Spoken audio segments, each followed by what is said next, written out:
আরেকটা বড় অস্ত্র বলে দিচ্ছি, নামাজের সেজদায় যখন আপনার মাথা আপনার সবচেয়ে উঁচু জায়গাটা সবচেয়ে নিচু জায়গায় লাগিয়েছেন, আল্লাহর সামনে নত করেছেন, এই সেজদায় তাসবিহ পাঠ করেন সুবহান রাব্বিয়াল আ'লা, অথবা সুবহানাকা আল্লাহুম্মা রাব্বানা ওয়া বিহামদিকা আল্লাহুম্মা ইগফিরলি, অথবা সুবহুন কুদ্দুসুন রব্বুল মালাইকাতি ওয়ার রূহ পাঠ করেন। করার পর দোয়া করেন। সেজদায় যে দোয়াই করবেন ইনশাআল্লাহ কবুল হয়ে যাবে। সেজদায় যে দোয়াই করবেন ইনশাআল্লাহ কবুল হয়ে যাবে। বলেন সুবহানাল্লাহ। নবী সাল্লাল্লাহু আলাইহি ওয়াসাল্লাম বলেছেন, বান্দা সেজদায় আল্লাহর যতটা কাছে থাকে অন্য কোনো সময় এত কাছে যেতে পারবে না।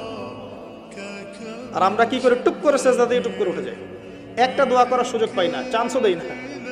সেজদায় দোয়া কবুল হয়, প্রত্যেকটা সেজদায় একটা করে দোয়া করেন না, একটা করে দোয়া করেন। আরবিতে দোয়া করতে পারলে সবচেয়ে ভালো, যেগুলো কোরআন এবং সুন্নাহ থেকে সাব্যস্ত।